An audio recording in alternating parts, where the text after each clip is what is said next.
Hey everybody, this is Perch. Well, I've got up the Aquaman sales numbers now, and probably by the time this video is put out, those will be up. You can go check those out. If I'm really smart and clever, right about now in the video, you'll be seeing a little link to go directly to the Aquaman sales numbers. I'm not smart and clever, so you're not seeing that link. But in theory, if I was good at what I did and actually put in a modest amount of effort, you would be seeing it. But anyway, there you go. The funny thing about putting this together was at no point was any of this surprising. And I guess that's what irks me a little bit about a lot of the comic discussion because there's so much energy, there's so much conversation about, this or that or all these articles, all these things get written. And yet there's almost no surprises to any of it. Big shock, the Dan Abnett Aquaman started out okay, but then fell relatively quickly. They were double shipping it, it was a every 2 weeks comic for a while. It burned itself out really quickly. It dropped. It had a brief bump up during the big, Justice League crossover with the drowning and everything else. Again as a tie-in, makes sense.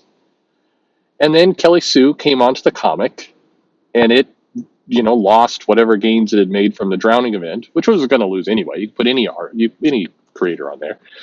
And then it continued to drop further. And again, none of this is surprising. I mean, there's a lot of comments that get made of like, well, her sales were clearly in the toilet. Well, of course they were. It's Aquaman and it's Kelly Sue. And the thing is, if you just paid even remote attention, not even going into the numbers, Kelly Sue doesn't bring big sales to anything she works on. And I'm not saying this to knock her. It's just true. If you look at her run on Captain Marvel, she had one of the lower selling runs on that book. Floppy or trade, monthly comic or trade collections. There are many other creators, not just Brian Wood, not just Brian Reed, not just Brian Reed, not just the guy. There were others. Kelly Thompson's run on Captain Marvel is handily beating Kelly Sue DeConnick's. That's probably not a surprise. Again, if you just went to people in the comic shop and you kind of polled them saying, hey, which do you think sells better? This one over here or this one over here? 9 times out of 10, they're going to pick the right answer because it's obvious. The numbers videos I do are, I'm at some point people are going to figure out that they're not surprising. At all. In many cases, you can pretty much watch the video and be like, yep, this is exactly what I would expect I would see. And you do. Every now and then there's a genuine surprise. I was genuinely surprised and happy with the sales of The Walking Dead. That's great. Or the White Knight sales. It's like, oh, that's great too. That's wonderful when you see stuff like that. I was surprised by Moon Knight not being that bad of a run, not suffering as much as people would expect, but most of the time it's not a surprise. And so when you combine on top of that things like that Kelly Sue clip, which I showed in another video, the one where she's like, if you don't like my politics, don't buy my book. And it's like, well, people didn't buy your book, so yeah, they mission accomplished. You gave them a suggestion, they followed it, there you go. Comic was selling under 20,000 at the end. Super. Everybody wins, right? Again, that's the funny thing about a lot of these comics. They're not that surprising. And yet so much attention gets onto all of these pieces. The crazy part is when I was going to look and I was doing the research in terms of the numbers for Aquaman, I kept seeing all these articles about, Kelly Sue's legendary Aquaman run ends. With whatever it is, 63, I think it ends basically. And I remember, I'm thinking, what do we mean by legendary here? Like critically acclaimed, but by who? Like, what does it take to be legendary in this field?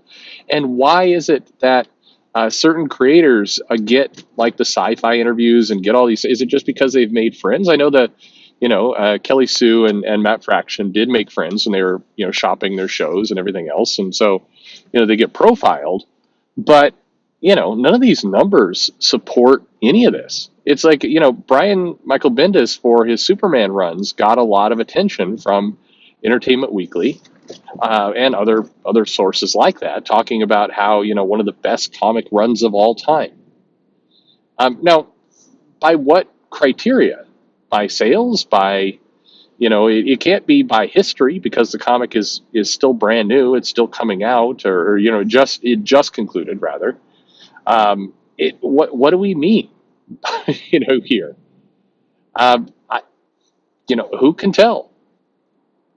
I think that's. I get hung up on when you say, critically acclaimed, legendary, epic run, all this kind of stuff, and then it doesn't correlate to anything. And then when you point that out, people will say, you're, oh, you must be one of those haters, those people who hate, female creators or whatever happens to be. It's not that. I mean, it's just like, what do you mean? I did the interview with Nancy Collins. I hope you checked it out. I love the interview. Love talking to Nancy. I think she has, I would call, an epic run on Swamp Thing. Now, are the sales like over the roof? No. I mean, by today's standards, they're pretty damn good. I think that run was getting between, in the 60,000s, the majority for Swamp Thing. But of course, adjusted. Unlike inflation, we have to adjust down for today. I mean, today that run would have been in the 20s to 30s probably. But I can say it's an epic run, at least by my criteria, because it is critically acclaimed, because it did do some major things to the character, because it did serve as a basis behind some media adaptations. I think there's a number of things you can point to saying this run was epic. With Kelly Sue's Aquaman run, what people point to is it removed the Atlantean monarchy. I mean, does anybody care? Here's the thing: I don't know. I don't know that it matters.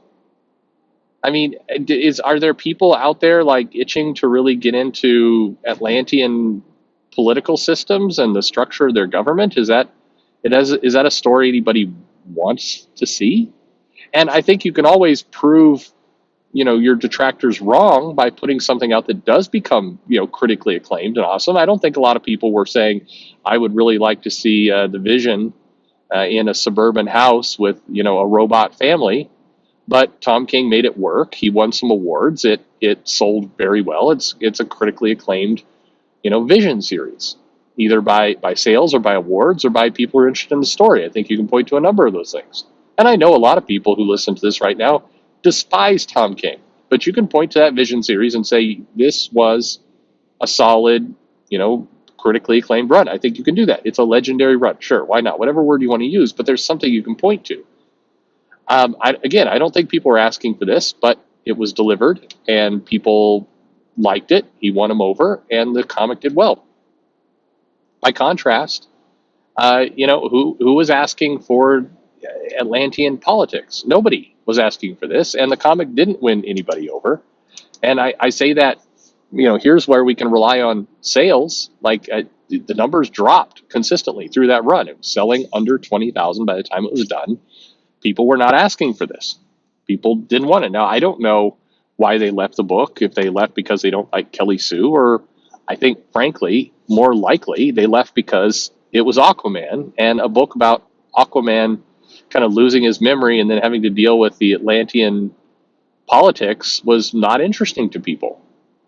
I think if you would have had Kelly Sue writing a book where, Aquaman has to go into a death match against the Legion of Doom, and the Justice League is out for the count, and for somehow he's got to tackle, Sinestro and Lex Luthor and Brainiac and all these characters all on his own, and he's back against the wall, and we don't know if he's going to survive it. I'm willing to bet those sales would have been 2 to 3 times as high. I'm just saying. The justification for this story was it's 2020. This is from the authors. 2020, and monarchies like that are very problematic, and I thought we should do something about that. I mean, cool, but people didn't want it, and I don't think we have to beat up the creator over this. I mean, you have an idea, you pitched it, some editor said, yeah, let's run with this. That was clearly a bad move, and it didn't work. I mean, sorry, it didn't work. I don't don't think anybody needs to sit and go on and on and on about, how bad it was, why it was such a bad idea. I mean, I think it's pretty cut and dry. It didn't work. But to the original point that I started all this video out with, um, couldn't you have seen this coming? I mean, couldn't everyone have seen this coming? Didn't everyone see this coming? I think that, I don't know. It's like we trick ourselves sometimes into going against our better judgment or going against common sense. Common sense tells us, hey, Aquaman is a tough sell. It always has been as a comic. Hey, this creator, this writer we're putting on it has a track record of low sales. Statistically, just Bitch Planet, the Captain Marvel work. There's not a lot of strong sales that you can credit this creator with. Now you may love her work, and that's fine, but the masses do not. Where she goes, low sales tend to follow. So if we take Aquaman, a title, character that struggles, plus a creator whose sales struggle, and then we're going to throw in a theme of Atlantean politics. I mean, what do you think is going to happen? Like, why? It should be a surprise to nobody that it did what it did. And so now, if you're the editor, if you're the people in charge of DC making these decisions, I guess you have a choice to make. Is your choice, hey, I like Kelly, I think this is a really important story to tell. We need to write about it. Who cares if it sells well or not? We need to tell this story. Okay, you can do that. That's a decision you can make. And again, more power to you. That's your choice to make. You're the publisher. Or were people genuinely surprised? Was the editorial team going, oh man, we really thought this would work? I mean, that if that's the case, that's the only part where I get annoyed or irritated or genuinely angry, because if random people on social media, Twitter, comic fans, people coming into the shop. I mean, I remember my shop was open. Kelly Sue gets put on the comic. I remember people coming in and saying, well, keep it on my pull list because I want a unbroken Aquaman run, so I'm going to keep buying it. It's like, but this title's going to get canceled within 2 years. That was the feedback of just random customers coming into the store buying the stuff. This title won't. There's no way this title's going to survive. They called it up front. How is it that they're able to get it where people who work for the publisher can't? That, to me, that's the question. I don't know. Again, I think comics are a lot less mysterious and hard to understand as people think. I think a simple understanding of history and common sense, pretty much you can predict anything you want. That's my conclusion anyway. And no, it's not Shazadam either. It's one of Bendis's stupid nickname jokes that he does in books that he keeps doing over and over again. This isn't going to be his actual name. I throw that in there because, again, it's like, if you just have read any amount of Bendis's comics, he does this. He did this with Luke Cage. He did it. He's done it with Captain America when he was away. He did it with several members of the X-Men. He did it with Guardians of the Galaxy. He always does this silliness where he invents these goofy nicknames, and then it's supposed to be super funny because the supporting character's like, hey, it's Shazadam. And then the main character's like, that's not my name. It's like, I think Shazadam's going to stick. I think we're going to start calling you Shazadam now. And then Black Adam gets angry, like, that's not my name. And then, Black Canary under breath, like, Shazadam. And that's, I just described 3 pages of Justice League #1. That's we've seen this before. So there's no surprises here. I don't know. No surprises comics. Hey, I hope you're having a great day. Like and subscribe. You can contact me through all the information in the description of the video. There you have it. Thanks for listening.